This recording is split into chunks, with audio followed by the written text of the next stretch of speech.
If you've ever sat around the dinner table and heard a mate brag about doubling their money in Bitcoin, you've probably felt that classic mix of missing out and total confusion. Most Australians have heard the word Bitcoin 1,000 times, but the second you ask them to explain how it actually works, things get quiet. To understand Bitcoin, we have to look back to the 2008 global financial crisis. While banks were collapsing and governments were printing money, an anonymous creator named Satoshi Nakamoto proposed a radical idea: digital money that doesn't rely on banks, governments, or any middlemen. Instead, trust is built entirely into code. Stripped of all the confusing buzzwords, Bitcoin is simply digital money. Think of it like a giant public notebook that anyone can see. Every time someone sends Bitcoin, that transaction is written into this ledger, which is copied across thousands of computers globally. Once written, it can never be changed or erased. This is the blockchain, and it runs 24/7. Unlike regular money, no central bank can just print more Bitcoin. There will only ever be 21 million coins in existence, which is why many Aussies view it as digital gold. New coins enter the market through mining, where powerful computers solve complex puzzles. Every 4 years, an event called the halving cuts this new supply in half. The most recent one happened in April 2024, and the next is due around April 2028. It's also important to note that Bitcoin isn't the same as all crypto.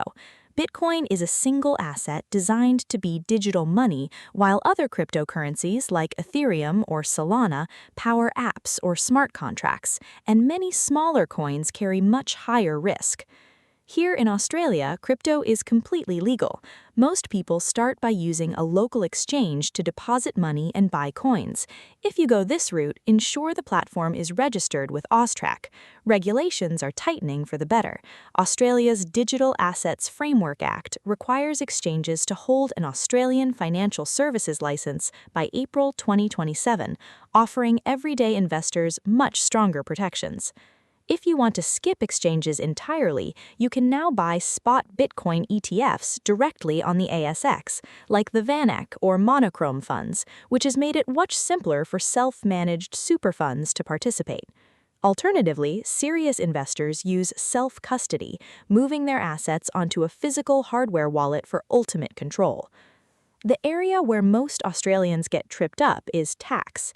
The ATO does not view crypto as money, it treats it as property. This means every single time you sell, trade one crypto for another, or spend it, you trigger a capital gains tax event. If you hold the asset for more than 12 months, you may get a 50% discount. But remember that the ATO has data sharing agreements with local exchanges. They know what you bought and sold, so keeping spotless records is crucial. Ultimately, Bitcoin is a highly volatile asset where 30 to 50% price drops are completely normal.